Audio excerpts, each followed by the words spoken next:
So I made a video a while ago going over why I decided to switch from VS Code to Neovim as my main IDE. Since Neovim is a highly configurable text editor out of the box and not an IDE like VS Code, I decided to use LazyVim because it had everything I could ever need. It includes plugins like snipping, autocompletions, fuzzy findings, and much more. The problem I realized is I didn't properly finish setting up the Language Server Protocol client, or LSP for short. This one change has made working in Neovim so much more enjoyable.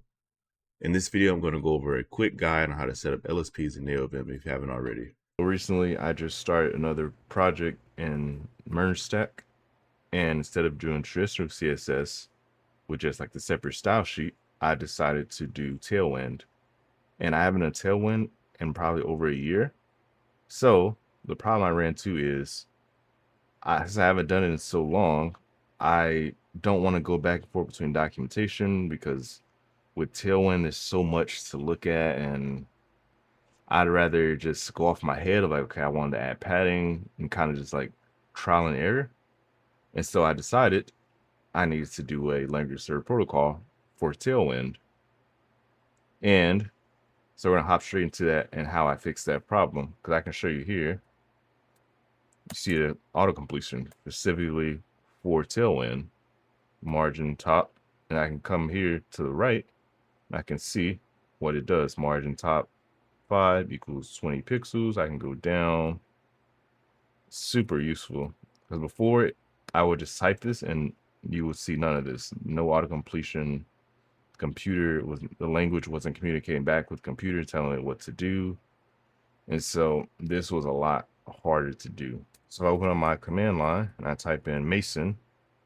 And Mason is what LazyVim specifically uses for language server protocols. See, like we got DAP, debugger, protocol, linter, formatter, all of these come with Mason. And if you just look up like how to install Mason, because if you aren't using LazyVim, you're just using regular Neovim, I would just download Mason and follow along with this. And I'm not going to show it because all it takes is just go on Google, type in nvim, mason.nvim, and it'll just give you directions on how to install it. So come here to LSP. Like it says here, language server protocol defines the protocol used between an editor and IDE that provides features like autocomplete, go-to definition, find references, etc. Like I said, it's basically just the editor and the language server communicating to each other and giving back, okay, do this when you type in this, when you type in like pi. So if I type py, it suggests Python if I'm in Python language, whatever language I'm in. So let me go straight to, I'm using Tailwind. So I'm going to go back to Mason. I'm on the wrong thing. There we go. Okay. So you can see I have installed here. First, I'm sure I have all of these installed. These is across LSP, linter, and all of that. You can see here, I have TypeScript language server. And so whatever language you're using, like a quick caveat, whatever language you're using, kind of just come here. You can even search for it. Control F. There we go, .NET. There are no .NET packages. So HTML, keep it simple. There we go, I already have HTML installed. See right here, HTML LSP. Language Server Protocol implementation for HTML.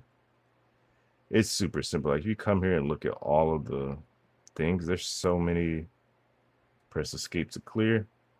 There's 549 plus the ones that I have installed. So about 559 different packages for whatever language you need. Biome, all of that good stuff.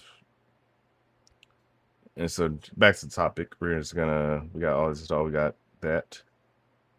Now, literally as soon as you do that, all you have to do is just make sure it's installed. And then just to be safe, I would just close Neovim, open it back up, and then you should instantly be able to just come here and just type whatever.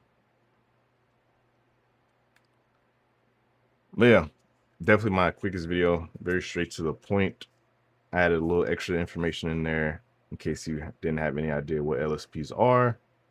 But yeah, if you made it to the end of this video, thank you for the support. If you enjoyed the video, make sure to like, comment, subscribe. If you have any suggestions on the next video or any comments on this video, thank you.